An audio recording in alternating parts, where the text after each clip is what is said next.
What's up, everybody? Welcome to another installment of the Pug's Thoughts in the Doghouse. I'm Pug, and here's what I'm thinking. Okay, so we're going to talk about the Washington Huskies today. We're going to have a late mid-season review. Before we do, though, there's a pile of stuff going on with Seattle sports, so I just wanted to say good luck to the Seattle Sounders this weekend. They got their second game against the Los Angeles Galaxy, and it's going to be very difficult to tie the Galaxy because of how good they are. They're down 1-0 as they head into Game 2, so good luck to them. Hopefully they can come back and go to the second round of the MLS playoffs. Secondly, Central Washington has made their way back into contention of not only the conference title but also the playoff position. We'll see how things go today. They got a big game today, so good luck to them. And then finally, the Seattle Seahawks. We're going to talk about them more probably next week, maybe the week after. They are 4-3 heading into tomorrow's game against the New York Giants, and it's gonna be interesting with all the injuries we came down with against Oakland. The loss against Oakland is not really a big deal to me. I get more upset when we lose to NFC West division rivals. The Oakland, people, it's kind of a throwback rival, if that makes sense. When you play the Raiders, but there's not so much hate for the Raiders for me anymore. I know Roller Coaster was giving me a hard time about that, but really I get more upset when we lose to the Rams. So, okay, so the University of Washington Huskies. I'd love to talk about the playoffs and everything, but if I don't come on here and start talking to some Huskies, then we're not going to talk about them at all. So. We're in trouble. We're in a heap of trouble. Going into this game against Oregon, 3-5. Not really looking forward to this game against Oregon at all. I know this is probably going to be posted during the game or after the game, but with how good Oregon is, I'm expecting Oregon to just come out and crush us. I'm going to stand by the Dogs, but and then after that, we will be 3-6, meaning that we will have to win the rest of our games in order to get a bowl, in order to be bowl eligible. Now, I really wish I had the opportunity to come on here when the Huskies were 3-3, because when the Huskies were 3-3, I thought, okay, this is exactly the way I thought the Huskies would play.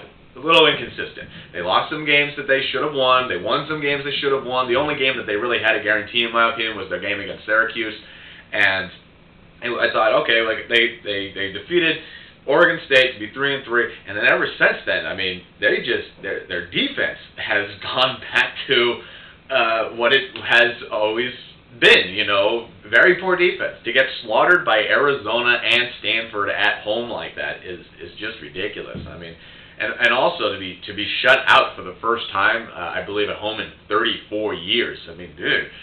Just shows you what's going on with our offense, and it's going to be hard. It's going to be an uphill battle. I don't think the season is over. I think there's a small chance we can win the rest of our games. I think that the game against the Washington State Cougars is a toss-up, but I do think that the Dogs are better than the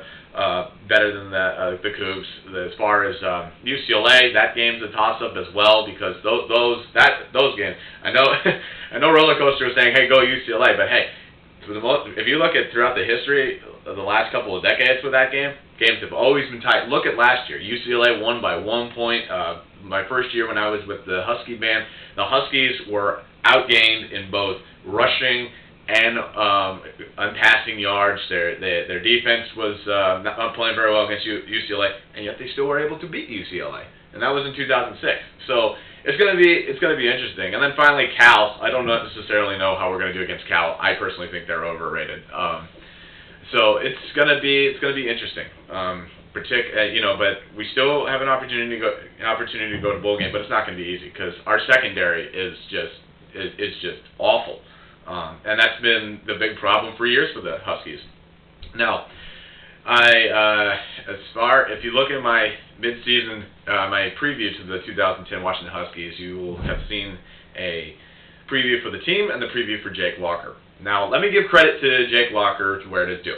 First off, you took down USC not once but twice. Congratulations, you did that. That's a huge accomplishment. Marcus Tuiasosopo can't even say he did that, so congratulations with that. Number two, you finally took down one of the Oregon schools. That, and I know that was a hard-fought game, and, Beaver fans, you can say you can say, hey, the guy could have caught the pass in the end zone. Husky fans could have said, you got a little lucky, doesn't matter. Jake Locker led us to a victory against one of the Oregon schools. So congratulations for that. However, still inconsistent here. I mean, the BYU game couldn't come through for the BYU game. You look at the Nebraska game, which I personally thought that the Huskies were going to lose that game flat out. But come on, a half goes by and you're 2 for 8 for 20 passing yards. I mean, that's kind of ridiculous. Okay. Then you look at the last 2 games against Arizona and Stanford. What has he done? What has he done? Okay.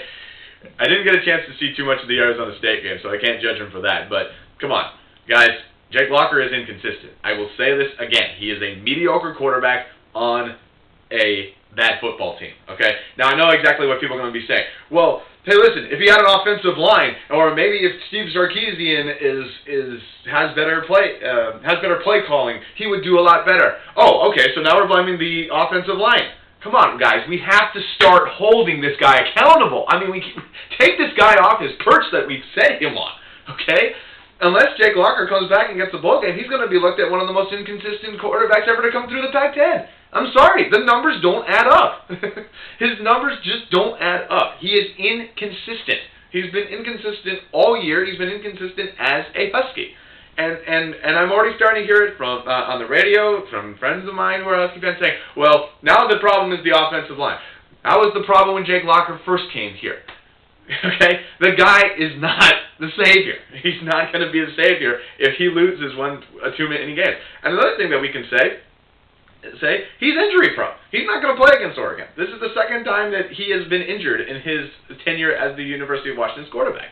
The guy is inconsistent. I don't know what else to say. Okay? The guy is not the savior. All right? And will not be the savior unless the Huskies can win out. And that's going to be very hard. So, but like I said, I give him credit to where it's due. Taking down USC and winning for the first time on the road since 2007. I was at that game against Stanford. So that's a huge accomplishment. And you took down the Oregon schools, but, this is pretty much his graph. He just does really well and does really poorly. Really well and does really poorly. He's a mediocre quarterback on a bad football team. Come on. So that's what I got. Feel free to comment below, give me your thoughts, and talk to you guys later.